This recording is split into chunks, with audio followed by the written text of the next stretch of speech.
In this video, we are going to be talking about the Loretto Chapel in New Mexico. I had the pleasure of visiting it on my way from Nevada to Texas, and wow, it is such an incredible place. If you are not familiar with the Loretto Chapel, it is the home of the Loretto staircase. They call it the miraculous staircase.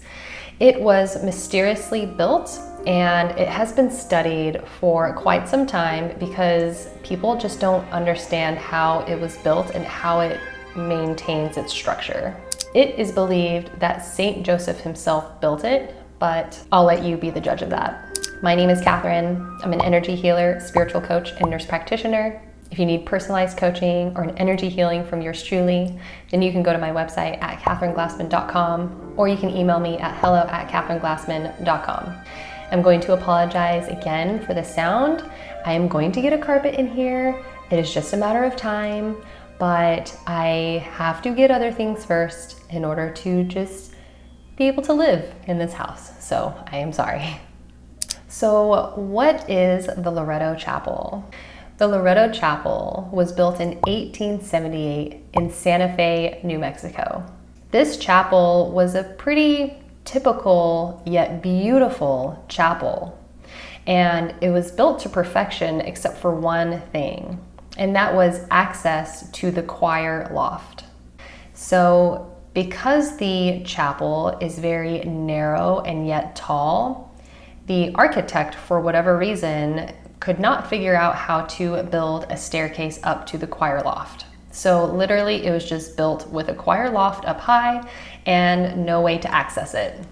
So the nuns that cared for this chapel tried to seek out a carpenter that would build a staircase to the choir loft. And every single person that said that they could build anything said that it could only have a ladder. There was just no possibility of building any type of staircase in such a small and narrow area. But the nuns, they refused to use a ladder, given the fact that they wear, what is it called? I think it's called like a habit, I think it's their gowns that they wear. They were not going to climb a ladder wearing that, understandably. And so they just kept searching for a carpenter that would build it, and nobody would do it. And forgive me if I am getting the story incorrect, but this is just the story that I remember. So the nuns, they decided to hold a novena, and apparently it is just a prayer for 9 days straight.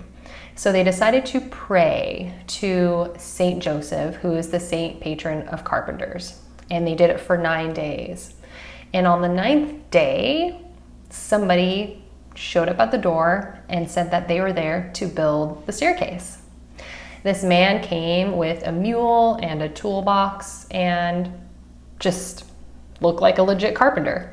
So obviously the nuns were ecstatic and they allowed him to have the job. His only condition was that he had to be in the chapel alone for 3 months, and nobody was allowed to go in there and disturb him. So that's what they did. They just left him alone for 3 months. And they didn't hear him come in and out. They didn't hear a peep from this guy. And so after the 3 months, they decided to check in on him to just see if he was even still there. And they went into the chapel, and the man is gone. But now there is a staircase. Now, the original staircase didn't have any railings, and so it was just these spiral steps that went up to the choir loft, and they used it and it worked. So of course the nuns are ecstatic and so pleased with the work that they wanted to thank the man and to pay him. So they went around town looking for this guy, and they just couldn't find him. They went to the lumber yard, the one lumber yard in the town where they knew that he would get his supplies. And the person that owned the lumber yard said that nobody ever came to pick up the supplies. So then they put out a newspaper ad looking for this gentleman, and they couldn't find him. Apparently there was one person that suggested that another person may have built it, But then they went to that person and they denied it completely. So, of course, naturally, the nuns were like, okay, that must have been Saint Joseph who built it, right? Okay, so now they have this staircase. Cool, no big deal. Well, this staircase has become famous because people, scientists, carpenters, architects from all over the world have come to look at the staircase because nobody can understand how it works. It is a spiral staircase that makes two 360-degree turns upwards, and there is no center pole to keep it stable, which apparently is impossible. And there is no other staircase out there that can do this. Not only that, but the staircase is also not held by any glue or nails, just wood and wooden pegs. And what's even stranger is that scientists have tested the wood, and it seems to be very similar to a certain species of wood out there, but technically this species of wood doesn't exist. And of course, symbolically, there are exactly 33 steps, which 33 is very symbolic, at least biblically, since Jesus Christ was 33 years old when he died, among some other things, but I'm not aware of those. The reason why I decided to go is because I was already traveling from Nevada to Texas. And when I was younger, I remembered hearing about this staircase, this special staircase. And I didn't remember why I wanted to see the staircase. I just knew that I wanted to see it. I didn't remember where it was. I didn't remember the story or anything. I was very young when I heard about it. And when I was traveling, when I was trying to map out my road trip from Nevada to Texas, I knew I was going to be driving through New Mexico. And I was like, oh, cool. I've never been to New Mexico. It looks like, there's Albuquerque, and then just, I think, north of Albuquerque is Santa Fe. I've never been. Maybe I could find something there that I can tour or just, go sightseeing. And so I'm Googling, and one of the first things to come up was Loretto Chapel. And I was like, I wonder why this place is famous. So I clicked on it, and it had a spiral staircase. And right when I saw the picture of the staircase, I instantly knew that that was the staircase that I've always wanted to see, and I could not remember why.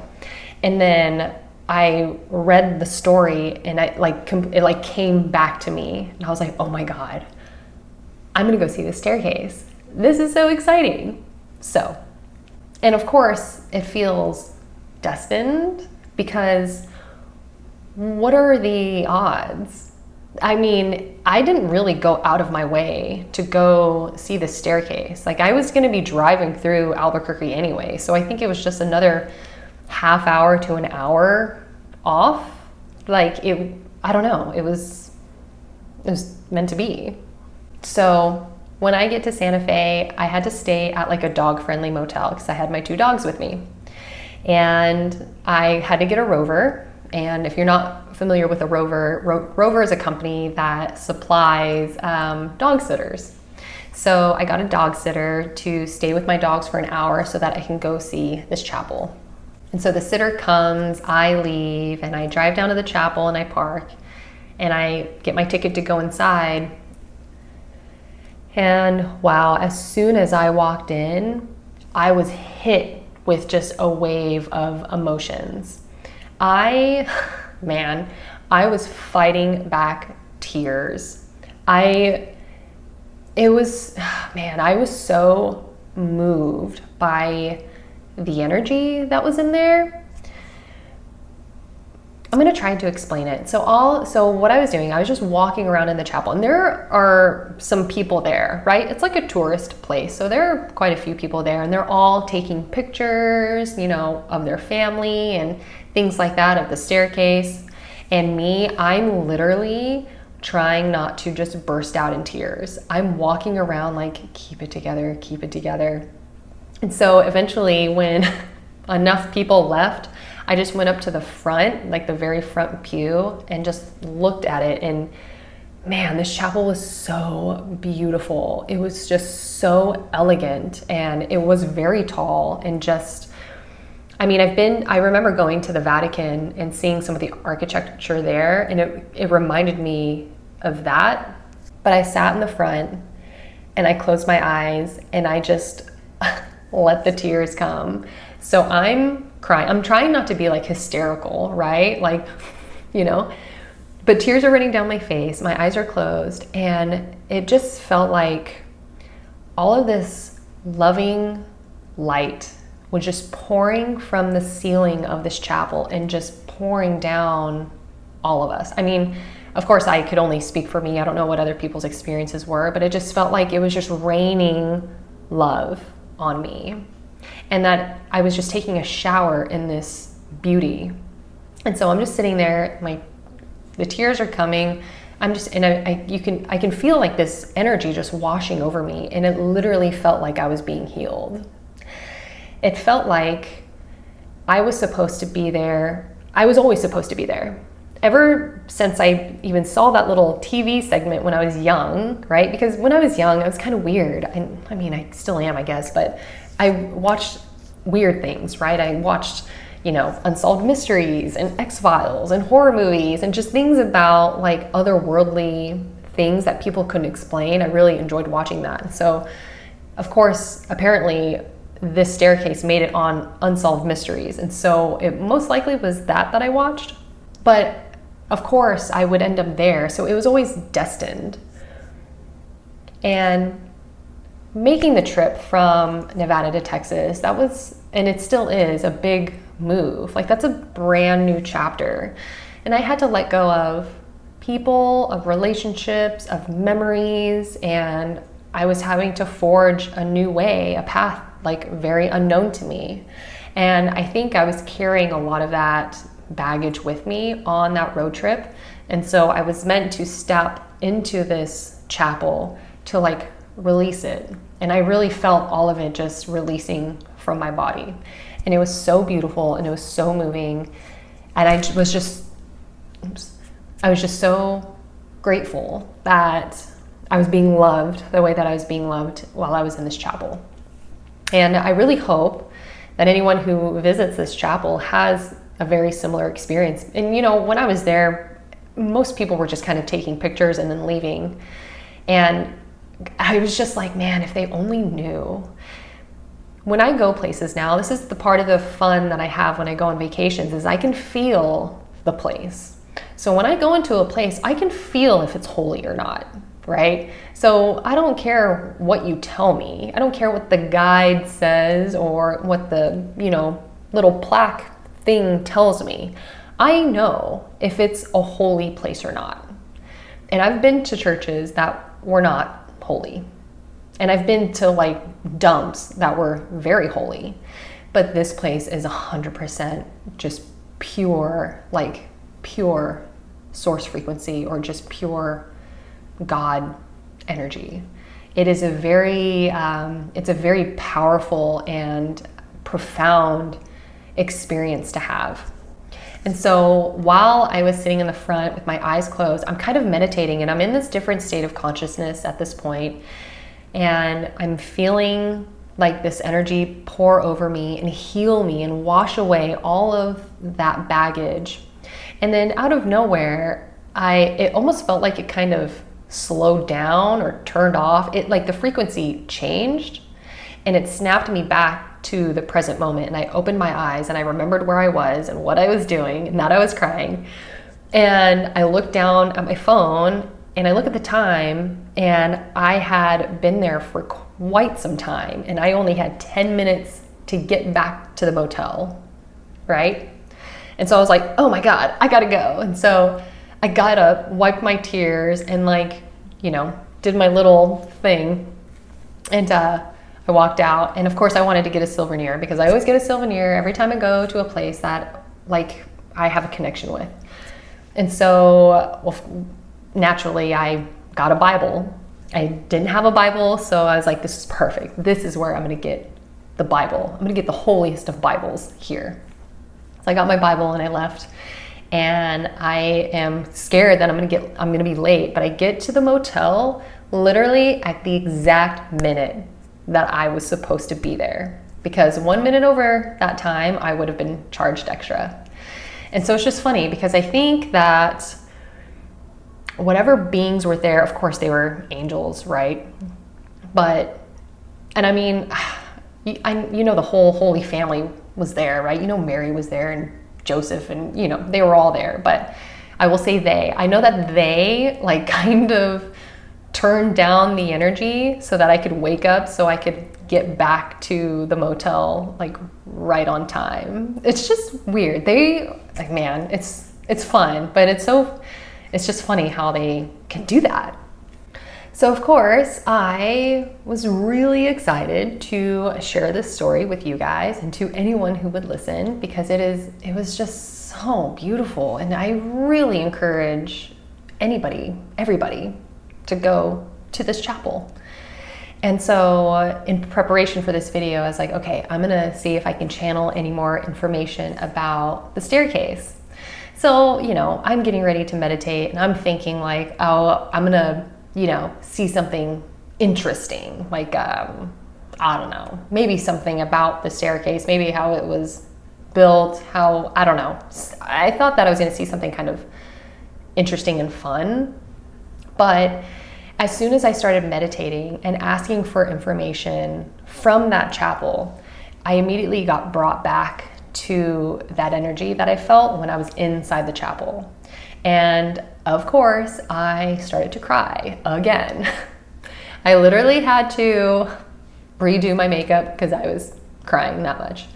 And so I asked for like a message, and what they shared was that it will never be about the place or the religion or the organization, but rather it will be about the frequency. It will be the energy that is cultivated because of it. They said that a high and loving frequency can come from anywhere. And that what makes this chapel so special is not the staircase. It is not St. Joseph. It wasn't any of the miracles that were performed, right? Because that was a miracle, I guess.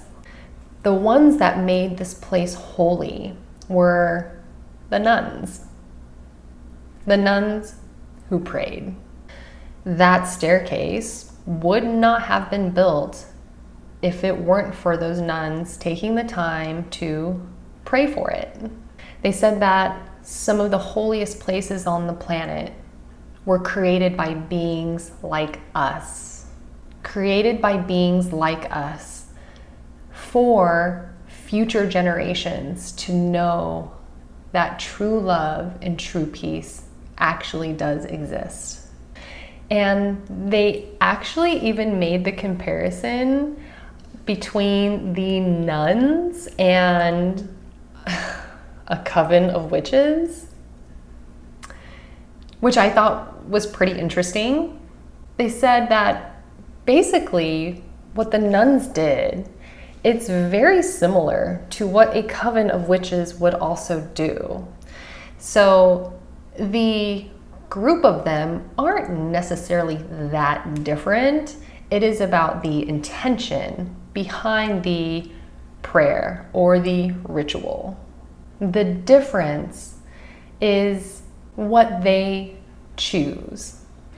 And so they really wanted to emphasize that this place is not holy because it is a chapel necessarily, but it is just the intention and the frequency behind the people that loved that chapel and that cared for it. And that, you know, if religion is something that turns you off or that you just maybe have some trauma with, that's okay, because you can still find that frequency not only elsewhere, but the more important message that they wanted to share was that you can find that energy and that frequency inside yourself. And then they kept saying that you are the church. And they said that there is symbolism behind Saint Joseph, him as the carpenter. They said that he was instructed to build. And that is what they are asking of us, is to build, build. And they just kept repeating that word, build.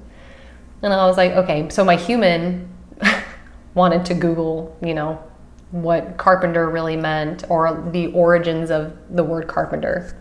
And I don't remember what the Latin word of carpenter was, but the definition of the Latin word of carpenter was maker.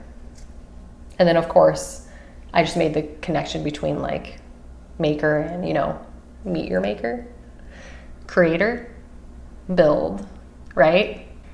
Especially right now, the awakened individuals, right? People that are probably watching this content, people who are watching similar content, the awakened ones, they are being asked to build.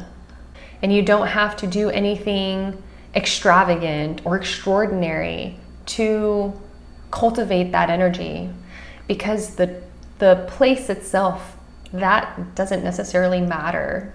Because again, it wasn't the chapel or the staircase that made it so magical.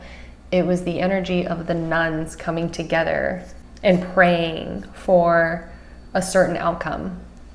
So I think honestly, the way things are right now in the world, especially in the US, it is just so chaotic and a little scary and very unpredictable. And man, I just wish that I could just share the energy with you guys and share that experience and what it actually feels like, because it is so beautiful. And they just kept saying, like, we are with you. We have your back. So build it. You can do this. Damn. It's gonna really try not to cry. It's just funny because it always feels like those words of encouragement that you get from, a really loving parent. And sometimes we forget that, we don't have to be the victim of our circumstances all the time. And, and sometimes life can really just be very challenging and just kind of suck sometimes. And it's easy to get sucked into the current events and just that kind of energy. But at least there are places like the Loretto Chapel, and there are other places I'm sure that are closer, that are extremely holy, not because it was just holy, but because there were people that were there before us that made it holy. And so they just wanted to remind us that we are the holy ones. We are the church. And that there are future generations that are going to come after us, and we should try to build something for them to come to. So I hope I conveyed that message clearly. So I don't know, because sometimes it's just a frequency, right? And it's like kind of telepathic, but it doesn't necessarily come in as just plain English, but more just like a knowing and a download. And then I have to translate it into English, and then, hope and pray that you get it. So with that being said, I hope you liked the video. Give it a thumbs up if you did. Consider subscribing, and definitely consider going to the Loretto Chapel. I promise you, you will not regret it. Until next time, bye.